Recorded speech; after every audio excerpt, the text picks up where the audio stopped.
So I was telling him. Oh, no. Did you tell him about what we talked about already? Look, yes. You know I had to tell him, right? Well, I still haven't got no guidance on what I should have done when I went to go visit. All right, wait. Well, T, you got to fill me in on what all happened. I'm going to try to cut it down, but you really can't. But just work with me. Okay. I was visiting. I'm always on the road, always out somewhere. And I try to hit me a church, when I'm out, just to try to get my mind right. Uh-huh. So just so happened I went to a little town, had a little church there. I went in there. I'm not expecting nothing. Good choir, good worship, praise the Lord, and come on out of there. Uh-huh. Well, today they had a little thing going on where they had a couple of mimes in there. They was miming, getting ready to mime.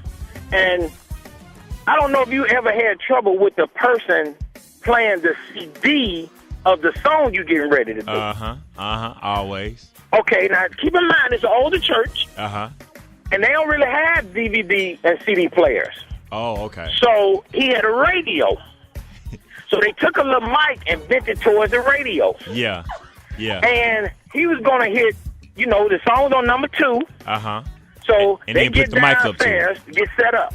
They standing up there. You know how, mimes, they be waiting for the track to play. So in some kind of subliminal message, y'all got sign language going on because you can't talk. That's right. So you trying to tell a man upstairs, you hold up the 2 fingers. So, hold up the 2 fingers, showing 2 fingers, and he still didn't get it right. Uh-huh. So you holding up, you tell him, trying to tell him, no, that ain't it. So y'all shake y'all head like that ain't it. You know what I'm saying? Like that ain't it. You can't say that ain't it, but you can shake your head, that ain't it. Exactly. So he hit track 1. He hold up the 2 fingers again, that ain't it. Go on, like throw the finger up, like go on to the next. So the man, some kind of way, skipped 2, went to 3. He don't know how to work it now. Okay. So, you're an older guy. Okay. So by this time, the mime guy, he got a little upset. He done went up there, talking to the man. Uh-huh. And the older man get upset, like, you can't talk to me that kind of way. Uh-oh. And you ain't really talking to me. You just see the hands moving. Uh-oh. So the old man looks at him and look like he got mad at one of the hand signs he showed him. He picks the radio up and breaks it. What? So now you don't have nothing to play your song on. Oh, no. So guess what this mime group do? What they do? He come back downstairs. I guess he got into his mind, I'm at the ad-lib. So he get down there. Uh-huh. And he's standing up there, and he starts singing and doing the miming. He miming and singing at the same time. Miming and singing. So he's singing Marvin Sapp's song.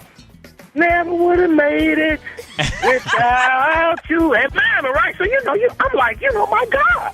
I've never seen a man dance a sing or talk before. So I'm not amazed. He I said, goodness gracious, is he miming and singing? This is a first. So he's miming and singing. Never would have made it without you. Now, keep in mind, it's somebody else with him now. Wow. Now, I don't know if he just not got saved and he was trying to bring him into something that he's doing with the miming or what. But he didn't look like he knew the song he was singing. He just know how to do the moves for what they've been rehearsing. Wow. So he comes up, it's his turn, because he never would have made it without you. And he paused, right? Uh-huh. Because it's the next person's time to come up. Well, he don't know that song. But the song he do know is a song by this guy called 2 Chainz. No. So he starts singing, All I Want for My Birthday, and he doing signs. And the people in the church like... wait a minute. He leaves there and go to another song. Wait a minute. Wait 1 second. I want to get Chris in here on the mic because Chris is in here too, and Chris mimes too. Wait a minute. Hold on. I absolutely think that you lying to me, T. No, he did I'm not. I'm telling you now. He did not. He don't know the song, Pastor AD. He did not start singing 2 Chainz. Song 2 Chainz. He knew that song. So he started miming to 2 Chainz. No. Yes. T. I'm just thinking, what kind of move? Because I mime, and I got my brother, Pastor Chris Sands here, and I'm just thinking, what kind of mime move could we do to All I Want for My Birthday is a big boo. Oh, okay. That's what the song say. So he started that. Oh, wow. So by this time, the other guy's like, man, what I'm going to do? I'm singing Marvin Sapp. He's singing 2 Chainz. The crowd looking like, what are you doing? You got the young folks in the back. They jumping up and down. Yeah. Like, oh, my God. This dude is doing 2 Chainz miming. And they talking. So this guy, he can't go back to the Marvin Sapp song because he trying to stick with his boy. They trying to make it look like it's a group. So he don't really know the new songs. So he had to go back to the song he remember when he came out the world. He started miming too. Who's that looking at my window? Nobody. He doing it. Good him up. Who's that looking? He looking through the window. Nobody. And they jamming. They done 2 separate things going on. This dude said it hot on the side. All I want for my birthday. No. All I want for my birthday. No. Pat himself on the chest. All I want for my birthday. And he like he done had a birthday out there. And I just don't know what to do. I didn't know how to accept that. Can you please help me? I don't know what help is available for all of that calamity. Well, Chris, what would have you done? Well, what would you have done, Chris, if the man breaks the radio to the song that you're supposed to do? There's no other radio equipment in there, and you dead of mine.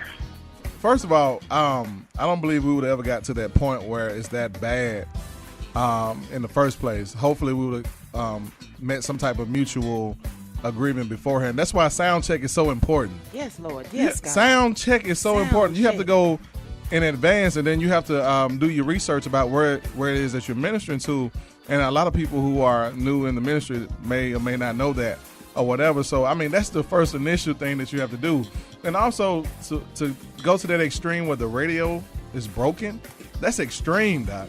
Yeah. That's really extreme. So you have to, and also communicate. You know, you have to communicate with your partner and figure out, okay, well, this man done broke the radio. What are we going to do? You know, so that way, you know, you won't be singing, 2 Chainz, you know what I'm saying?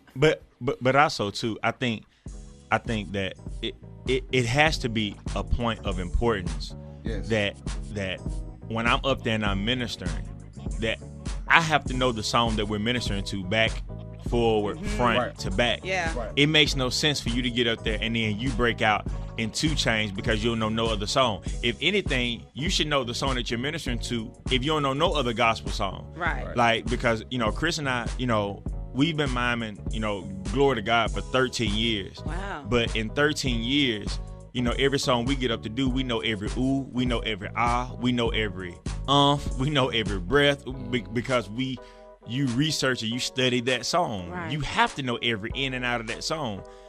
Because there's been times we've been up there, the CD skipped.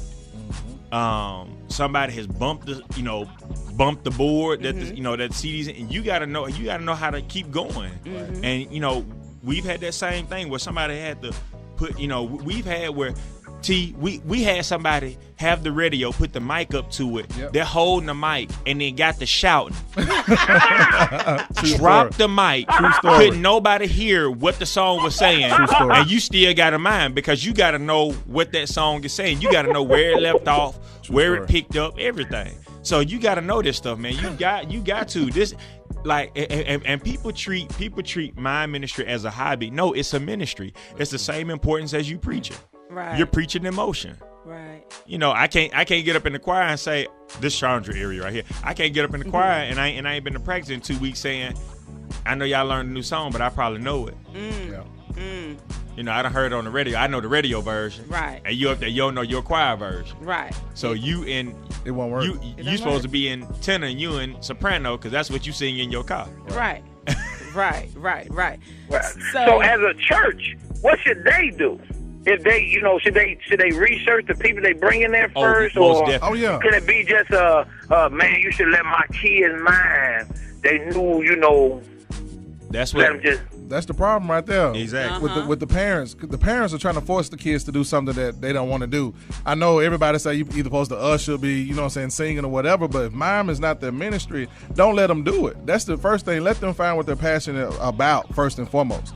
And actually, not only should the church do the research about it, but also, just ask the kids what is it that they want to do in and outside of church. So that way they'll be able to discover what it is that they get excited about to come to church for. Does that make sense? So you want to have Makes a lot of something. sense to Yes, me. sir. You want to have something that they want to look forward to to coming to church for. You know what I'm saying? So if mime is not it, then we should have a step team. If we don't have a step team, shoot, teach me how to write some gospel poetry or something. You know what I'm Right. saying? Just to keep them interested. And that way they'll start getting into that word or whatever. But I mean, the church needs to research from now on outside of that particular.